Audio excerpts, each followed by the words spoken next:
Hey, everybody, this is Courtney Starhart, and I'm here today with my friend and mentor, Dr. James Oshinsky. We're here to talk about music for the people? Music for people. Music for people, okay? He's going to explain all of that. I'm a novice, but we're going to have a little experiential experience here with some actual music. And we're going to start by talking about where this all came from. So, the first part of this interview is talking about a little bit about the origins and Dr. James's background. I'm going to sit down now. Hmm. Welcome to the show. Thank you. Tell us all about you, and we probably got to look over here when Yeah. you're talking. Okay. Talk loud. All right. I was a fan in the 1980s of a group called the Paul Winter Consort. Paul Winter was a very interesting fellow. He's a saxophonist, jazz saxophonist, and he'd been actually the first jazz player to jazz combo to play at the White House for Kennedy. That goes back a long time. But what his mission became was to play music that reflected different places around the world and the naturally recorded sounds of different animals. So one of his more famous pieces involved naturally recorded sounds of wolves and him doing a saxophone duet with the wolf calls that was just, goosebumps for how haunting and beautiful it was.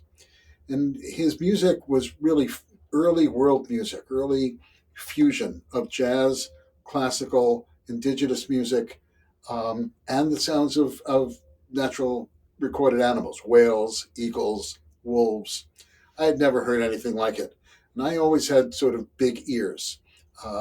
When I was fortunate. I was young enough to be learning guitar when all the great classic rock groups were coming up. So the Beatles and the Rolling Stones and the Doors and Richie Havens and the Beach Boys and um, all of that was my teenage years. So my ears got formed and I was open to listening to anything. My friends and I would love improvised music. And jam bands were one form of improvised music. And then when my ear got a little bit more sophisticated, so I liked things in addition to rock and roll, then Paul Winter's music was it for me. I wanted to join that group. So I followed them. I didn't follow them literally around the country, but every time they played, they were the group. They were the uh, group in residence at the Cathedral of St. John the Divine in New York City. So it was easy to go find them playing there 2 or 3 times a year. And there was always something amazingly expansive with a vision of bringing the world together through music. Their cellist, the original cellist in that group, is the fellow who founded Music for People. David Darling was the cellist for the Paul Winter Consort. When I first heard him play, I was a grad student at the University of Tennessee, about 1970 something. And um, I never knew a cello could be played this way.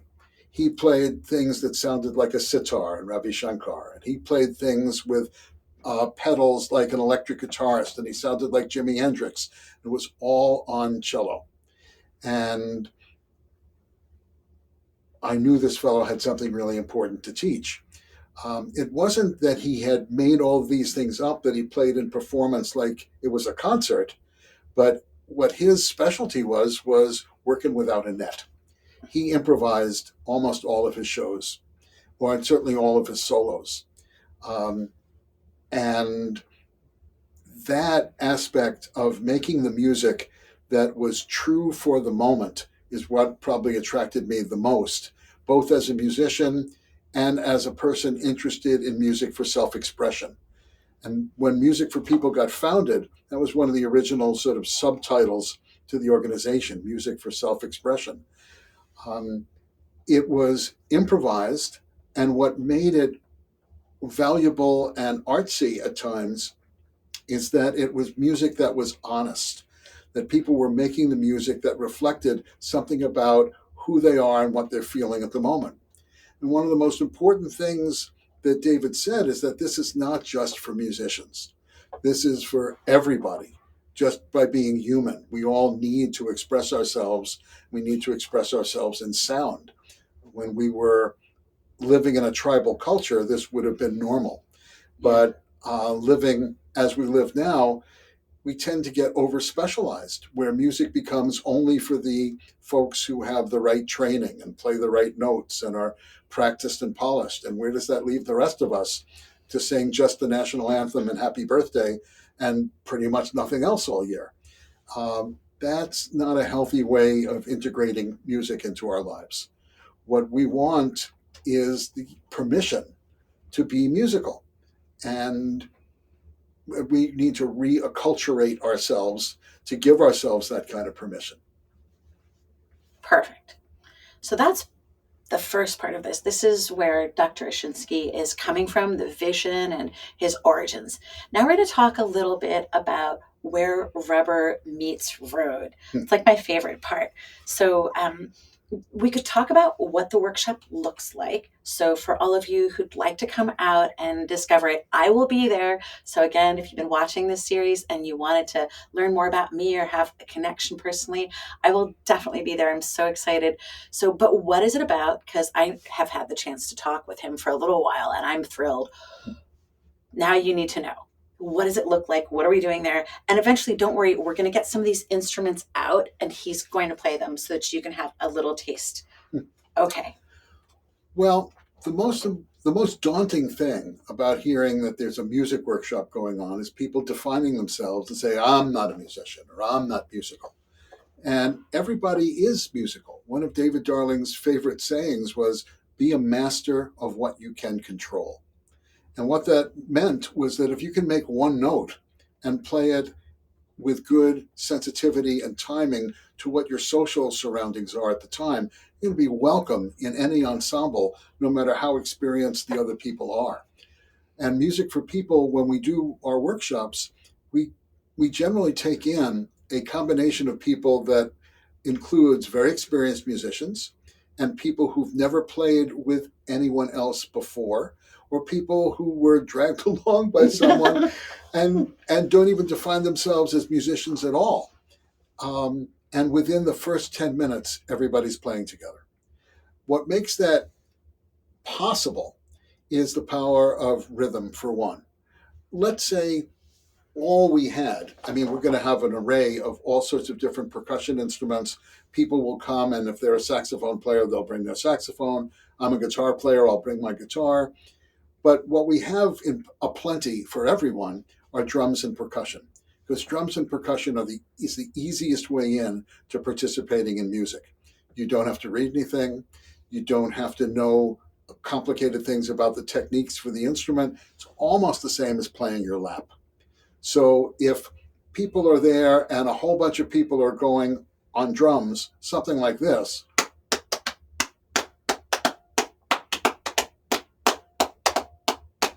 it's not going to be hard to find the pulse, join the pulse, make your own little special elaborations on it, and be part of a large drum circle of people playing percussion music together, some on a shaker, some on a bell, some on a hand drum, something everybody can do in ways that satisfy their ears. But what's happening while that's going on is people are connecting to each other. We hear what the common pulse is. We hear who wants to stand out and who wants to hang back, and all of that is absolutely okay. And after that's gone on for a little while, we can add some additional ideas into the rhythm, usually through call and response, where the leader will put out some kind of rhythmic call, or maybe even if they take the next risk up, a vocal call, and the group will answer that back, staying in the same rhythm. So now we have new ideas that are adding to the idea that we have a group consensus of rhythm that was formed in the first 5 or 10 minutes of the workshop. And that feeling of safety and belonging is available to everybody who comes. That is a very, very tribal thing, my friends. That is a very innate human thing. I remember the first time I was out west and I was in a drum environment and I heard the womp, womp, womp. It was like a heartbeat. We talk about that as being like the heartbeat of the Mm-hmm. baby in the mother's womb in a sweat lodge. And what it does for you neurologically, I is inexplicable. How it opens things up. And then in a safe environment where you're Mm-hmm. connected and you feel welcomed and embraced, a whole another level. Yeah, the technical name might be entrainment. Entrainment. There's a lot of different ways we entrain. If you watch people in stores that have music, you see how many people are walking in time with the music without even realizing that they've entrained. Um, it's what pendulums do when they wind up sympathetically moving with each other. And we do it. Um, we pick up the beat of what's going on, and there's a certain amount of uh, satisfaction and pleasure in joining that beat because we can detect it and because we can produce it inside ourselves and because we can elaborate it and make it our own in some way. Perfect. So now you get to have a taste of all of this. Where there's any improvisation, I will be the crash test dummy, and you can just indicate, you know. But we have a handpan and a harmonium. We have a Shruti box, which is a Shruti real box. simple reed instrument, and we have a handpan. This one is made by a company called Pan Art, and it's called a hung drum. This instrument, if you can see it, is not a Viking shield, and it's not a UFO. Looks like Captain America, low key. A little bit, You're like right? a superhero with this drum, right? Well, and in silver and gray, yeah. Okay. Um, I'm this gonna is pull the curtain. Excuse me. You keep okay, going. Okay? sure. This is made like a steel drum. So it has instead of a steel drum being concave, the design of this is convex, and that lets one player use hand drumming techniques to play the notes in the hammered centers.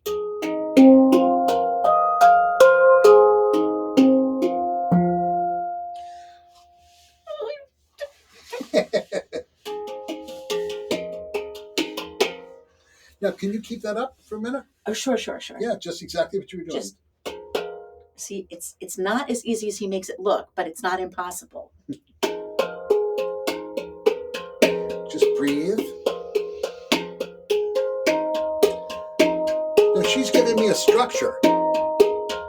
So clear pulse, nice repetition. Repetition makes for safety and predictability. And then I can figure out how to join it.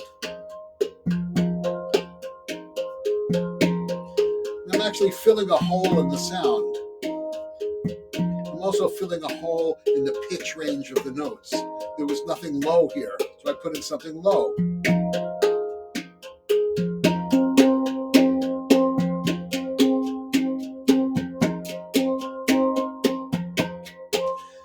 Now, once I have a structure going, that frees her to experiment.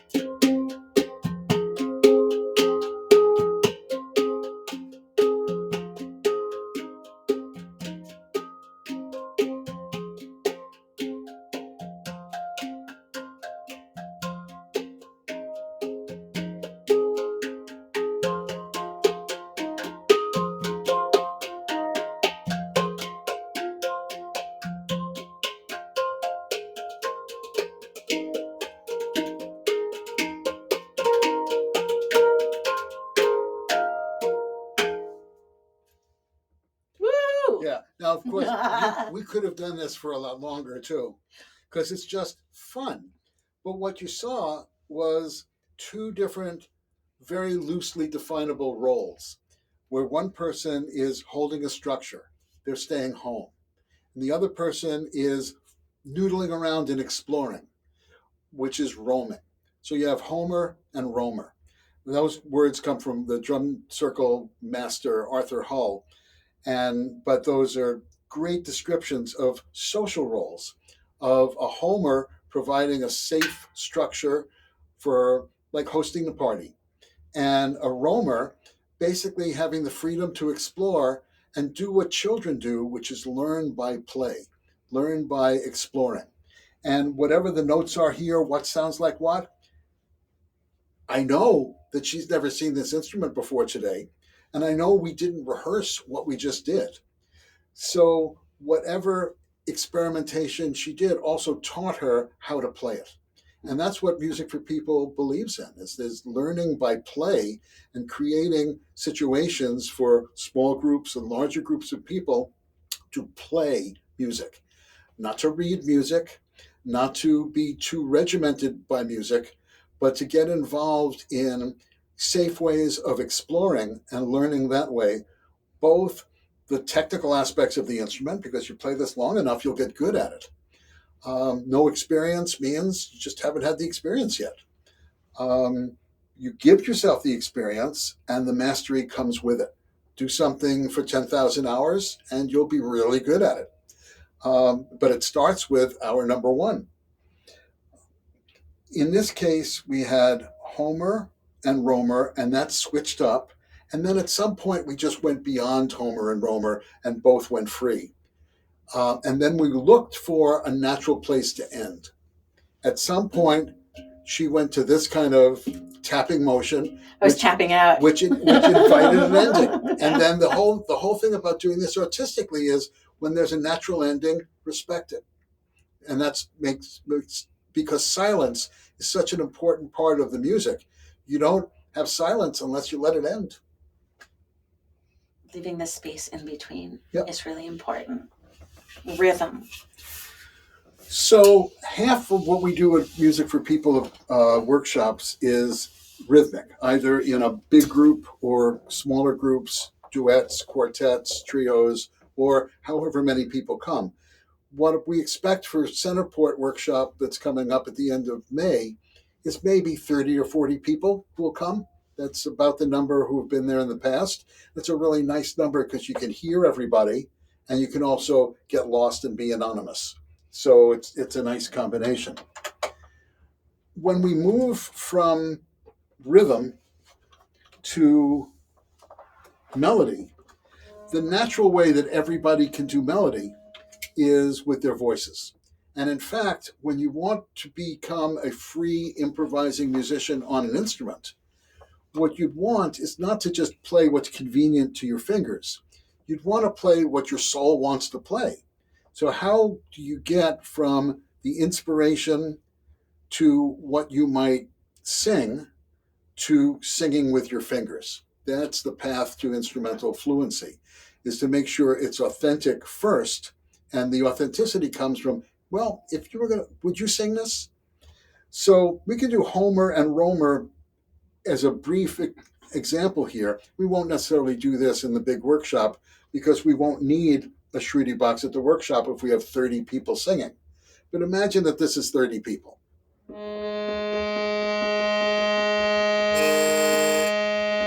Well, let's do it in a better key. Here we go. So we have 30 people that are just holding that note, and now that's home. And what roaming would look like, well, roaming might start out by joining it.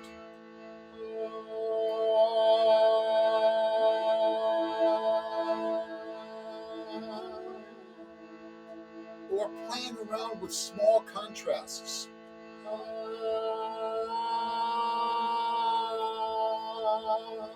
I just went away from home and back to home.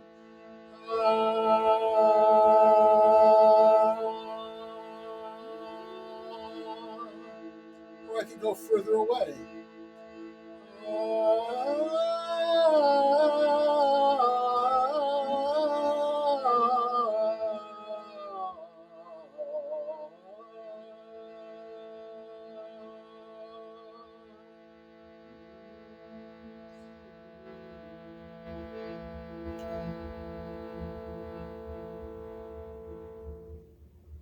Now, I was able to participate as the focal point.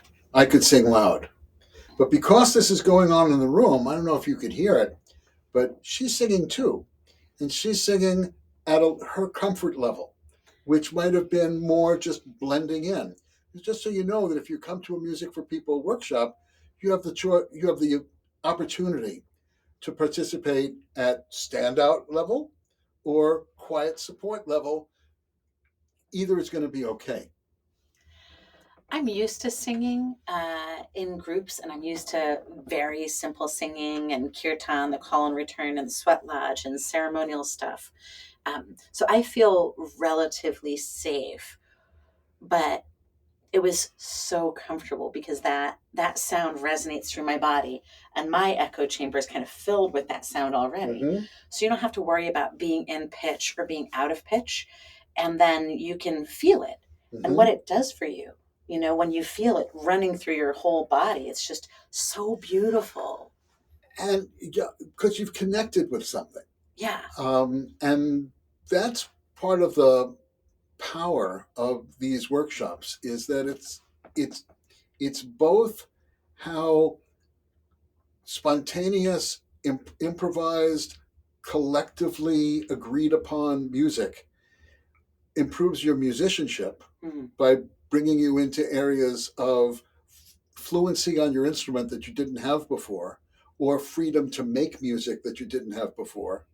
But it's also profoundly socially connecting. Mm-hmm.